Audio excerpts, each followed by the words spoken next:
ওই মানুষগুলো যখন একজন মাইয়েতকে দাফন করে চলে আসে, তখন মাইয়েত কবর থেকে আত্মীয় স্বজনের পায়ের আওয়াজ পর্যন্ত শুনতে পায়।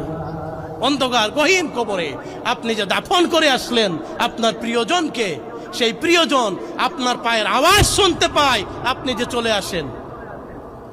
এরপরে দুইজন ফেরেশতা আল্লাহর হুকুমে কবরের মধ্যে এসে হাজির হয়। মুনকার নাকির তিনটা প্রশ্ন করবে, মান রব্বুকা মান দীনুকা মান হাযার রাজুলু। মান রব্বুকা তোমার রবকে, মান দীনুকা তোমার দিন কি, মান হাযার রাজুলু রাসূলুল্লাহ সাল্লাল্লাহু আলাইহি সাল্লামের চেহারা মোবারক দেখানো হবে, এই লোকটাকে চেনো কিনা। আপনি যদি তিনটা প্রশ্নের সঠিক জবাব দিতে পারেন, বলবেন হুজুর তিনটা প্রশ্ন মুখস্থ নাই, কিন্তু আপনি যদি দুনিয়ায় নামাজ রোজা ঠিক মতো করেন, আমল আখলাক যদি আপনার ভালো হয়, অটোমেটিকলি আপনার জবান দিয়ে তিনটা প্রশ্নের সঠিক জবাব বেরিয়ে যাবে।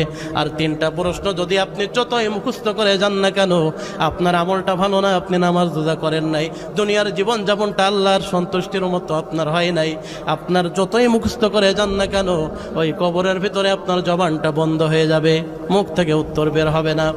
সঠিক জবাব যদি আপনি দিতে পারেন, ওই কবরটা আর মাত্র 3.5 হাত গর্ত থাকবে না, এক পাশ দিয়ে আল্লাহ তাআলা জানালার মতো খুলে দিবে, সেখান থেকে আপনি জান্নাত দেখতে পাবেন, আপনাকে জান্নাতের চেহারা ছবি সেখানে প্রদর্শন করানো হবে।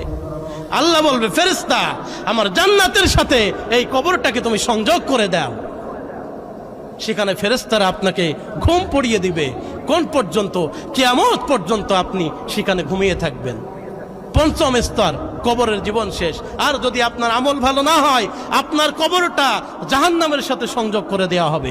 কিয়ামত পর্যন্ত একের পর এক শাস্তি চলতেই থাকবে। কবরের দুই পাশের মাটি শক্ত করে বারবার আপনাকে চাপ দিতে থাকবে, চাপ দিতে থাকবে, এভাবে কিয়ামত পর্যন্ত শাস্তি চলতে থাকবে।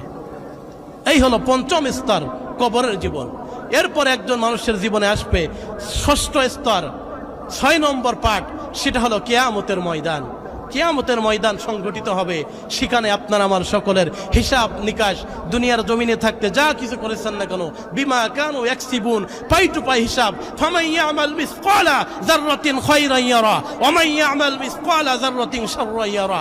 যদি কোনো মানুষ অনুপরিমাণ ভালো কাজ করে, সেই ভালো কাজের প্রতিদান সেদিন তাকে দেওয়া হবে। যদি কোনো মানুষ অনুপরিমাণ খারাপ কাজ করে, সেই খারাপ কাজের প্রতিদান সেদিন তাকে দেওয়া হবে। কিয়ামত সংগঠিত হবে। সেই কিয়ামতের ময়দানে বিচার ফাইসাল্লা শেষে আপনার আমার জীবনের সর্বশেষ স্তর, 7 নম্বর স্তর, জান্নাত অথবা জাহান্নাম।